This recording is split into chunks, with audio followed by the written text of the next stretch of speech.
So to follow up on my last topic, which was how we get the best out of cocoa products, another one of my crazy experiments.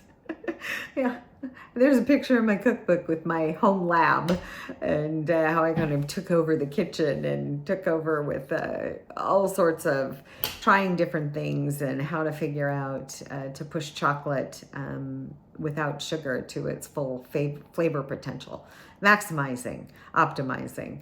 So the other thing that I did was a very lengthy experiment. So it was something that I had to do and then wait 3 months.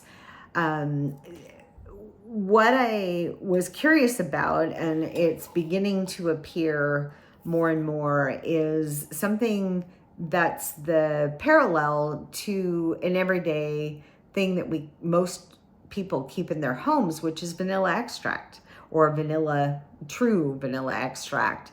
And a friend of, unfortunately, a friend of ours that has passed away was one of the first Hawaiian growers of vanilla on the island and had a beautiful setup in the northwestern part of the island where he grew vanilla orchids. Vanilla pod is a seed pod from an orchid plant. And it's very hard to cultivate and very fussy and very finicky. But he had figured it out. And I'm happy to report that his family, his children, have taken on the project and they're thriving. So it's great to see the renewal of a successful Hawaiian company. And their products are sold at some Whole Foods. So the pathway that I took, well, if you can get an extract out of vanilla beans, you can certainly get an extract out of cacao nibs.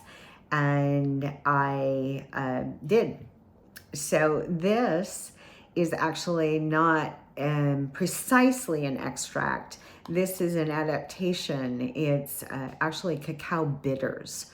So in addition to the chocolate flavors, there are some other herbs and plant materials that supplement this. And this is fun to use in cocktails or mocktails.